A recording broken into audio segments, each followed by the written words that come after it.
Well, greetings, spiritual being. I greet you today from yet another undisclosed location. Anyway, it's nice to see you, and what I am inspired to talk to you about today is this whole idea of spiritual being. I mean, I know you hear me say it all the time.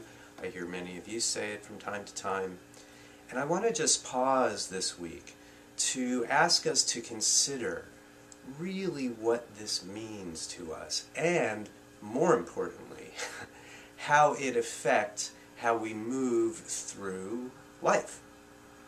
Spiritual being having a human experience, that statement, what does that really mean?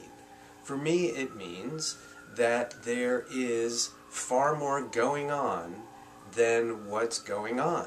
That there's far more to me than this body and what's in this body.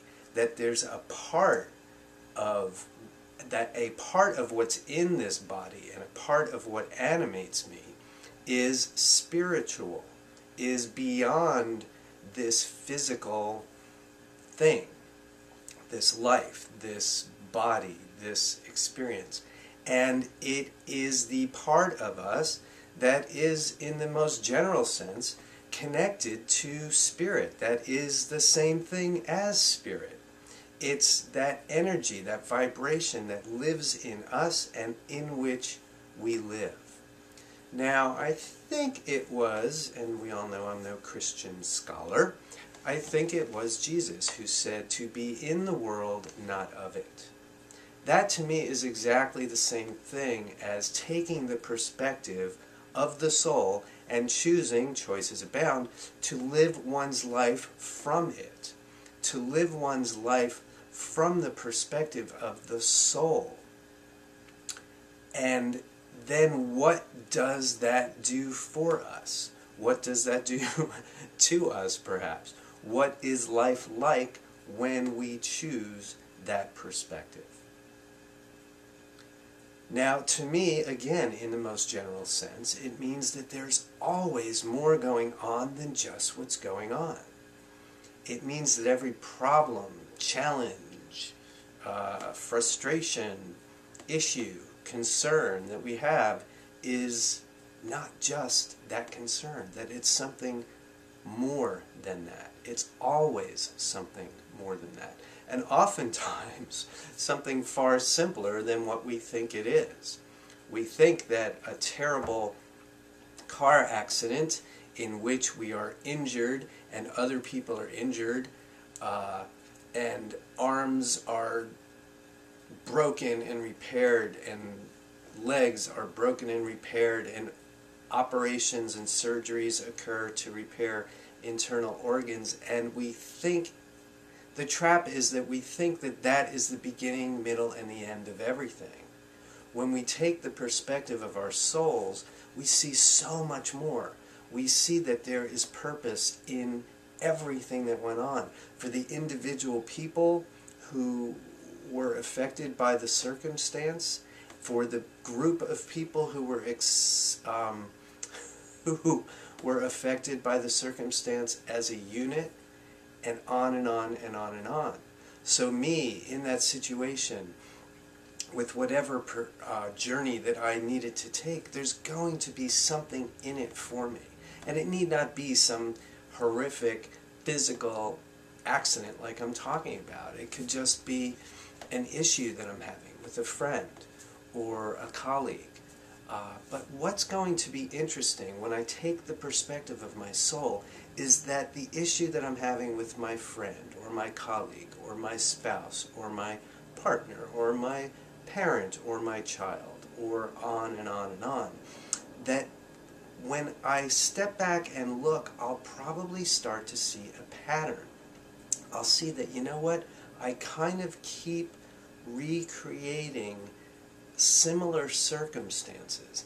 That's when taking the perspective of the soul will really come in handy.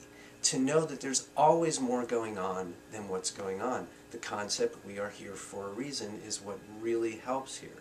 Okay, there's some reason why I had this accident. There's something about how this accident, quote quote unquote, is challenging me that may be very similar to some of the other people in the accident, and maybe it has nothing to do, well, not that it has nothing to do with, but maybe it's nothing like what other people are experiencing. Or this thing that I keep, this experience that I keep having in my relationships, where doesn't seem to matter who I'm having them with, I keep having a very similar experience. There's a reason why I'm having that experience. Others of my friends might be having similar experiences, and they might not be having the same experience at all. And when we take the perspective of our soul, we know that we are 100% unique, that you and I are not here in the same circumstance for the same reason necessarily. There might be very clear overlaps, places where the experience is similar. That's fine, there's nothing wrong with that. And there's nothing wrong with even looking for that, because sometimes camaraderie and knowing that we're not alone is helpful to us as we choose to move through our stuff. But ultimately, it's going to be different for each of us. So keeping the perspective of the soul, knowing that I'm a spiritual being having a human experience, and knowing that it's not necessarily going to be the same as anybody else's, is what can really help propel our growth. It can really help focus us in on what is custom made for us, because again, we are here for a reason. Means there's no accident. Not only to the fact that you and I are in these bodies as whoever you are, and me as Stephen doing whatever we're doing, but also that we're in any given moment of our experience for a reason as well. And we've talked in the past about looking for the project. Here I am again. The players have been different. It's the same. I'm having an experience that is similar to what it was 10 years ago and 20 years ago, even though the people with whom I'm having the experience are completely different and don't even know each other. I'm the common denominator here. I'm creating something from the perspective of my soul for my growth and development on a soul level. And whatever that thing is custom made for me. So when we can start to look at situations that we are experiencing, when in particular we can see patterns, here I am again, oh this again, that might look or feel a little bit different on the edges but fundamentally are the same, then that's exactly when we know that we are here for a reason, and there's something in there, there's something in that piece that if I can just find what it is, that will inform why it is that I'm creating this experience over and over again, so that I can take in the message from it and theoretically not have to keep repeating this pattern. So what that thing is, like I'm saying, will be different for each of us, even if parts of it seem the same or overlap. And again, if they do, that's fantastic. But finding the project, finding, what is it about me? And not in a blaming, negative way that there's something wrong with me, but what is it that's in me that is recreating this same pattern? Why am I feeling today embroiled in a situation with a friend I didn't even know a year ago that's the same as something that I've done with other friends from 10 and 15 and 20 and 25 years ago? What is that thing? Now we know when we look for these projects, the answer is often not right there at the top of our minds. Sometimes it is, and if it is, fantastic, but oftentimes it takes a little bit more digging. I've shared with some of you in the past that I'm pretty sure for me that one of the things that I came here to learn is trust. I don't mean trust in myself or trust in my friends or my family. I mean trust in spirit. Why do I believe that? It's just when I look at certain experiences in my life, what I was fundamentally called upon to do, or what my greatest challenge was to simply sit back and trust the universe. and know that everything was going the way it was supposed to go. Now, is that unique to me? I don't think so. I don't think I'm the only spirit who chose to incarnate as a human to work on trust. But how I'm going to do that, the degree to which I quote-unquote need to do that or signed up to do that, may be very similar to you and may be nothing close to you at all. You might look at me and say, trust in the universe, pfft, I got that down. I have no issue with that. I'm here working on relationships. I'm here working on developing faith. I'm here to develop courage, or to get to really know and connect with myself. These are just some examples of the kinds of projects that we'll find when we choose to look at life as a spiritual being having a human experience, when we choose to believe that it's all for some purpose. What we'll find is that the purpose is often something that's conceptually very simple. Trust, faith, courage, right? These, again, are not necessarily new, but the ways that they'll show up in our individual lives will be new for us. They'll be custom made for us, and we will know them by how we feel, listening to inspiration.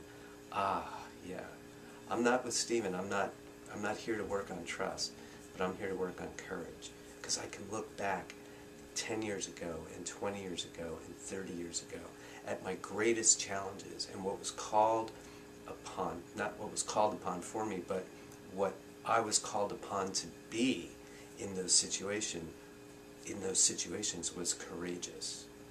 Now let me see, where else might that be my challenge? The more that we get in touch with the 1 or 2 or 5 things that we're really here to learn over the course of our lives, to deepen our understanding of, tend to be very, very simple. And again, unique to each of us, and yet not unique conceptually. So again, taking the perspective of a human being, having a spiritual being, having a human experience, what does that mean to you? What does life look like? What are some or one or more of the projects that you think that you came here to learn from and to expand your awareness through? Look for those things and let me know what you come up with, because I think it's a very, very interesting conversation. To be in the world, not of it, to choose the perspective of the soul, to know that whatever you've set up in your life to experience on a soul level is custom made for you and your growth and your development, and that it's always, always more than what you think it is. It's not just an injury, it's what that injury requires of you to be in order to navigate to peace. It's not a terrible relationship for the sake of a terrible relationship. It's what does that terrible relationship inspire in you to be in order to navigate to a peaceful place where you don't have to have that kind of relationship. It's not just a terrible financial situation. It's what is that financial situation calling upon you to be in order to move through it and land in a different place. And on and on and on and on. So I just wanted to talk about this week, because I know I always call you spiritual being. I call myself that, and I just want to make sure that we're not brushing over the depth of what that really means. So until I greet you from next week's undisclosed location, it's been great seeing you. We'll see you again soon.